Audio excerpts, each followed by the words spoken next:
Guys, இன்னைக்கு நம்ம egg role எப்படி செய்யுதுன்னு பார்க்கலாமா? அதுக்கு வேக வச்ச 3 முட்டை, அகைன் 3 எக்ஸ் எடுத்துக்கலாம். வெங்காயம், ஒரு குடமிளகா எடுத்துக்கோங்க. சப்பாத்தியை நான் வந்து இந்த மாதிரி தட்டி சுட்டு எடுத்துக்கிட்டேன். இப்போ ஒரு கடாயில் இந்த முட்டையை போட்டுட்டு கூட வந்து அதுக்கு தேவையான மசாலா, சால்ட், பெப்பர், கொஞ்சமாக வந்து வீட்டு மிளகாத்தூள் சேர்த்துக்கோங்க. இப்போ நல்லா இது வந்து ஃப்ரை பண்ணி ஒரு பவுல் வந்து ட்ரான்ஸ்ஃபர் பண்ணிவிடுங்க.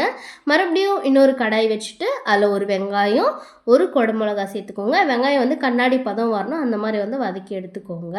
குடமிளகா வந்து ரொம்ப வேக வச்சிட வேண்டாம், கொஞ்சம் அளவுக்கு வெந்தால் போதும். அதுக்கப்புறம் மசாலாவுக்கு உப்பு, அகெயின் கொஞ்சமாக வந்து பெப்பர் சேர்த்துக்கோங்க. கூட பெப்பர் சேர்த்துட்டு அதுக்கப்புறம் மிளகாய்த்தூளை வந்து உங்களுக்கு தேவைப்பட்ட மிளகாய்த்தூளை வந்து ஆட் பண்ணிக்கலாம். இப்போ அகெயின் இன்னொரு பவுலில் நான் ஒரு 3 முட்டையை எடுத்து கிராக் பண்ணிக்கலாம்.